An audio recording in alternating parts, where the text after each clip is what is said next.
Okay, a mean is what?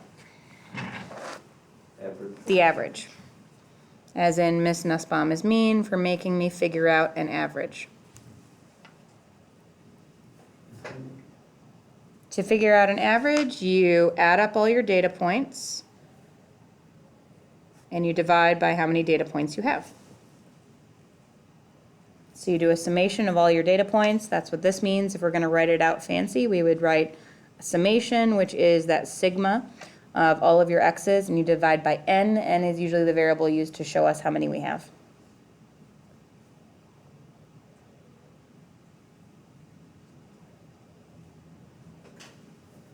Okay, let's do a little math on the side. All right, I am 39. How old are you, Nathan? 18. Noah, you're also 18? 17. Oh, I thought you were 18. No, I won't turn 18 until after graduation. But you turned 17 this year? Yeah, like last August. Oh, for some reason I thought was it you during class? It may be remembering you. I thought it was both of you. Okay. Yeah, that's it. Natalie? 17. Georgia? 17. Justin? 16. Oh, little baby Justin in the room.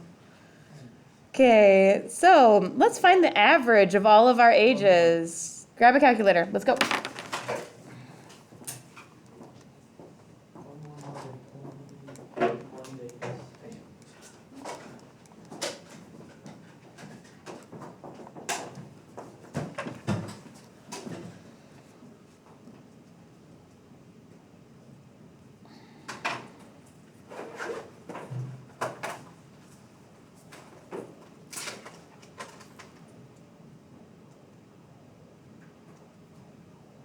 Did you guys get 20.6 repeating?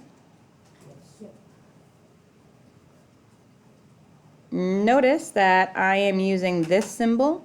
It looks like an M almost, but actually what it is, Georgia, is it's like a lowercase u with a tail off the front, and it's pronounced mew, like a kitten, mew.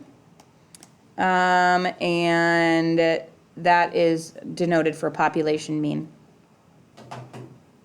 What do you think? Is this a good representation of our data? No. We gotta get rid of you, you're an outlier. This is an outlier. You can't get rid of data. You can't just say we're not going to include the outlier. But you can say we shouldn't use the mean, because when you have an outlier, when you have one, I don't know, super old person, when you have one super old person, it really skews the data. And so then it makes it look like everybody else, the average in here is almost 21, which is totally not true, right? Okay, the median. What do we do for a median? It's the middle number,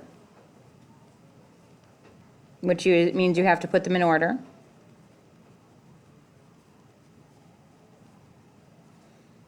So 16, 17, 17, 17, 18, 39. This one would be halfway between 17 and 17, which is 17. But if it was two different numbers, you just add them together and divide by 2.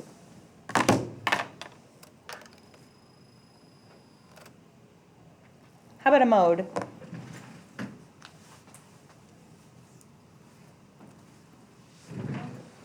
Thing that happens the most often.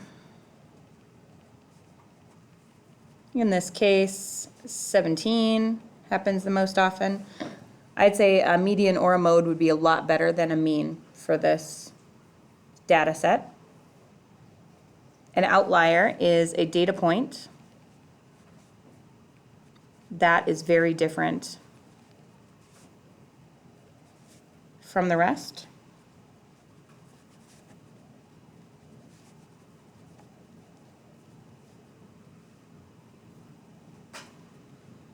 It is usually defined as 2 standard deviations away from the mean.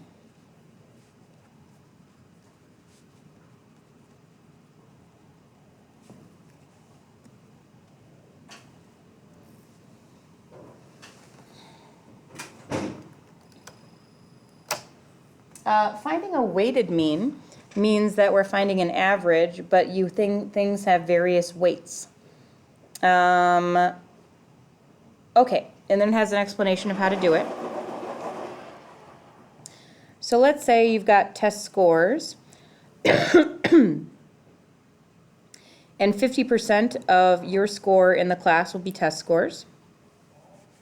15% will be for a midterm. 20% will be for the final exam. Computer labs will be 10% of your grade.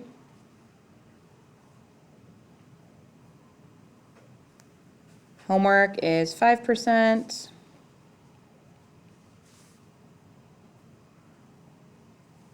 $65, $85, $95, $100, yep. And then your current scores are you're getting an 86 on your tests, a 96 on your midterm, an 82 on the final, a 98 on the computer lab, and 100 on your homework. Can somebody explain to me why it's not okay just to add up these 5 scores and divide by 5? Right, each ones have different weight. Like the fact that you're getting 100% on your homework, that's awesome, but that's only 5% of your grade. Okay, so what you have to do is you have to multiply each one of these by each other. How do I write 50% on my calculator? 0.5. It's not 0.05, it's 0.5. Everybody type in 0.5 times 86. You could actually do these all at once if you wanted to and then add them up, or you can do them one at a time. 15% times 96. 20% times 82. 10% and 5%.